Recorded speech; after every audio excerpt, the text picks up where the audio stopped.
Hey, are you a high achiever who struggles with perfectionism? Do you get stuck in the cycle of overthinking? Do you do everything for everyone else because you think otherwise it won't get done? Do you feel like you should come with a disclaimer? Hi, I'm anxious. Hey, I'm Katy. Full disclosure, I'm not a therapist, doctor, or mental health professional. I'm just a career mama who also struggles with anxiety. For me, anxiety reared its head at the most inconvenient times when I wanted to be present with my family, at those high pressure business meetings, when I was laying in bed awake at night worrying instead of sleeping. I just wanted to relax and be able to have fun, and I know that you do too. What if you found tools to manage your anxiety? What if you knew how to enjoy life even though you are anxious? Look, it's time to put down that third cup of coffee and swap it for some lemon water. We're going to get control over anxiety so it can stop controlling you. Let's go, girl. Sweet anxious high achiever, welcome to the High I'm Anxious podcast. I'm so glad that you're spending some time with me today.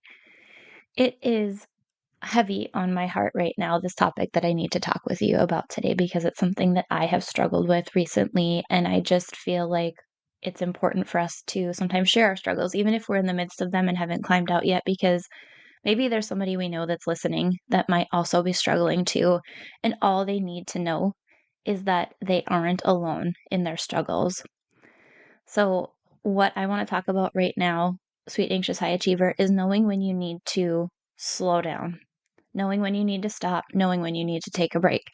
Because I think as high achievers, especially those of us who struggle with anxiety, we tend to push ourselves way past the limit of what is healthy, appropriate, or reasonable for our own selves, our own bodies, our own lives. And keep in mind as I talk today that each individual situation is different and varies. So your situation is unique and you need to take into account for you your unique situation and what may be the point of needing a break or a rest for one person isn't necessarily the same for the other because there's so many factors to take into account in our lives, okay? So don't use this as a tool for comparison. Use this as a tool for true introspection into your own self, your own life, to figure out, is it time for you to slow down, to rest, to take a break, even if it's in one part of your life? Okay, because I think that the rest is just so critical. It's part of life. I recently talked about needing a spring break or a spring cleaning in cycles of life. We're not meant to run at full speed nonstop without a rest, dear sweet high achiever. We aren't meant to go nonstop. That's just simply unreasonable to expect and unhealthy to try to do to ourselves. So, today I want to talk through just a handful of things for you to consider to know if it's time for you to slow down, rest, or take a break.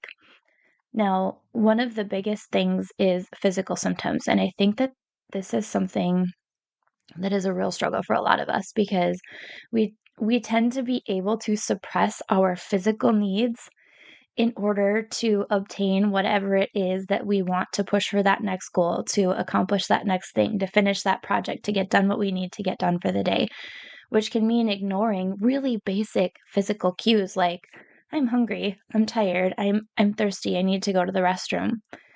And so I think that the more you do that, the more you train your brain to just simply override any physical cues or sensations that your body is giving you. And it's so important to pay attention to that because that is feedback. You know, when you finish a project and you take time to debrief to see what went well, what didn't go well, it's really similar here. You get cues from your body on what's working for you and what's not working for you. And I want you to take some time to pay attention to what isn't working for you. Are you noticing sensations in your body that are getting to the point where they're starting to scream at you? Maybe you're starting to have headaches, and that's unusual for you. Or maybe you're starting to notice some brain fog. Or maybe you're not sleeping well, or your poor sleep patterns have actually shifted and they're still bad, but there's something different. So I'd like for you to stop and think, what is your body telling you? what kinds of things have been going on with your body that might be signaling you that it's time for you to slow down, if for no other reason than to listen that your body needs something from you right now. So think about physical things that are going on within your body, symptoms, sensations, whatever it is that's happening for you, and how they might be signaling for you that it's time for you to slow down or take a rest. I also want you to think about emotional symptoms, and I think this too can be an area where high achievers struggle so much. We can suppress our own emotions in order to get the job done, but it's really important to pay attention to them because they too are signals to us about what's going right, what's not going right. And I think that if we can learn to use them to our benefit rather than just suppressing them, that can be so important. So think about what your emotions have been like recently. Are you noticing yourself maybe feeling irritable? Maybe you're snapping at colleagues or family members, or maybe holding it together just long enough for them to leave the room and then you grumble about them under your breath as they leave. Maybe you just feel like you're on edge at all times. I was talking with a colleague recently as we were pushing through a really big project, and we both felt this just hyperventilating, panicking sensation in our bodies as we went about our day, which came out in emotions. And we would go home and kind of describe this to our families. And it's like, oh my gosh, what is that trying to tell us? What is that trying to tell me specifically about how things are going? And maybe the fact that I need to pay attention and help myself or do something a little bit different.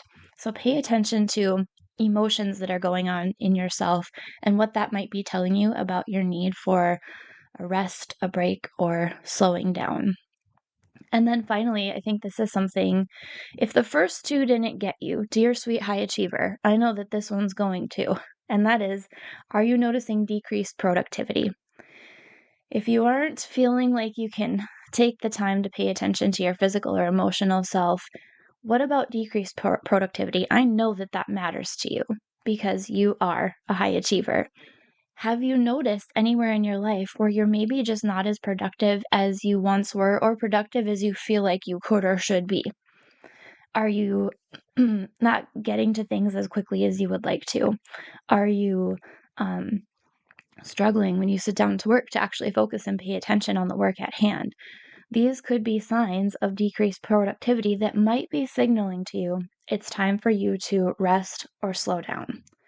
So, again, to recap today, I talked about 3 areas or 3 things that you want to pay attention to that might be signaling to you that you need to maybe rest, slow down, or take a break. And that is maybe physical signals or cues, emotional signals or cues, and then decreased productivity.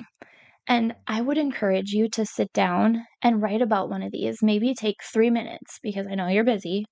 Take 3 minutes to sit down with your journal and journal out physical symptoms and anything that you've noticed over the last week, or maybe decreased productivity. Where have you noticed some decreased productivity in your life? And I want you to think about how these things might be signaling to you, it's time. It's time. You need to back off. You need to take a rest. You need to take a break. It's that slowing down to speed up process that you've heard about and maybe not experimented with much in your life. Now, don't worry because this isn't the end of this. This is part 1 of a 2-part episode. We'll be back next week to talk about what to do next. If you have realized finally that it's time for you to take a rest, take a break, or slow down, how can you actually do that without worsening your anxiety? Because I know that's on your mind. Now, that's all I have for you today, sweet high achiever. If you're not already a member of my free Facebook group, I hope that you'll come join. The link to join is in the show notes. It is a community that is encouraging, that is full of sweet, high achieving, anxious women just like you who are there to support one another. I just love being there myself, and I hope that you'll come join us. Again, the link to join is in the show notes, and I can't wait to talk with you next week. Take care. Hey friend, thanks for being here. Did today's episode help you feel more in control of your anxiety? Did it inspire you to rest or relax? Or maybe it challenged you to really look at why anxiety is a part of your life? If so, I'd love to hear from you. If you would take 30 seconds, pause this episode, scroll down in Apple Podcasts, and leave me a review, I would be so grateful. See you next week. Disclaimer, I am not a medical professional, and this podcast is not providing therapy or medical treatment. Contents of the podcast are for informational purposes only and are not a substitute for professional medical advice, diagnosis, or treatment. Always consult your healthcare provider with your health questions and concerns.